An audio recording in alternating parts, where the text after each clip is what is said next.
not just growth in terms of the numbers of kids and the number of schools, but in fact growth in terms of the capacity of our union to do things, and growth in terms of the conditions that we've been able to deliver to our members. At the end of the day, our biggest concern about the funding of schools debate that will play out when the report is released, when the Gonski report comes down later this year and it's released by the government next year, our biggest concern is for the welfare of our members. Fundamentally, that's it. We are a trade union, like all trade unions, but working in a responsive way. It's about our members. We're concerned fundamentally about our members' job security, about their wages and about their conditions. And without good conditions and good job security, you won't have quality teachers in the non-gov sector, and therefore you won't have the kids in the non-gov sector, primarily from working class families, getting access to a quality education. And that for us would be an absolutely outrageous proposition for that to transpire. How big is the sector? Well, the media would suggest, and some commentators in the public sector would suggest, that it's 1/3 of kids. That's a nice, easy, rounded off number. And then you hear things like those 1/3 of the kids get 2/3 of the funding. I'm not going to unpack the madness and the rationale around the proposition and why the media picks up and delivers that when it's not the case at all. The fact is, however, in places like Sydney and in Melbourne and in Brisbane and in Perth and in Adelaide, half of the kids in secondary schools today are in the non-government school sector.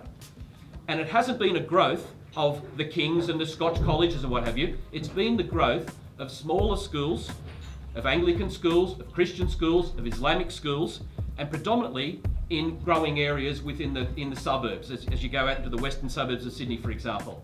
That's the nature and changing face of the non-government school sector, and it's the face that isn't reasonably, in our view, represented when you see stories about the non-gov schools, where they're just described as private schools. They're even suggested as private for profit, which is absolute nonsense. So our purpose at this point of time is to begin to raise awareness about our sector. That's the first step.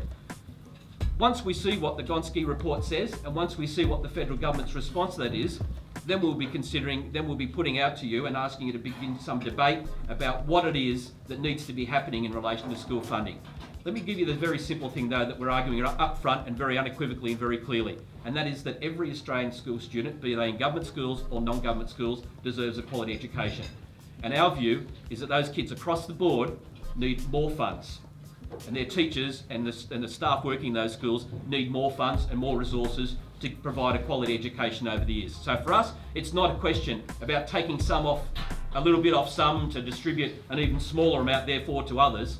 This is about how much money is necessary, and what we know in our sector is that in fact some of the least resourced and poorest schools in Australia are not government schools, they're actually non-government schools. They're our members working in those schools, and those people deserve, as I said, good pay, good conditions and job security. So